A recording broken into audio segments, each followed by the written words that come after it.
Hello! So yun for today video, magluluto naman tayo ng Spanish bangus. Meron tayong 6 na piraso. Of course, yung ready na rin po yung pangsahog niya.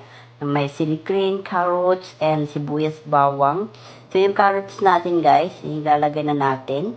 May style pa. After nyan, maglalagay na naman tayo ng yung 6 na pirasong bangus. Yan guys.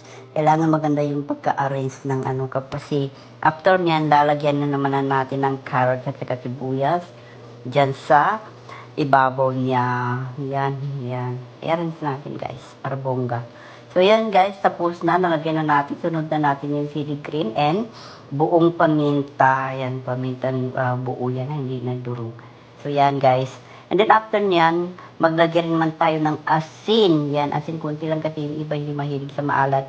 And then isang magic sarap. And then, yung oil. Yan. So nag-add din ako ng isang tasa ng tubig para ma-level yung bangus natin. So yung nakikita natin sa video. Kasi try lang natin. Di ba guys, sobrang ganda? So ito guys, nagsisindihan na natin yung kalan kasi isasalang na natin up na ng 30 minutes.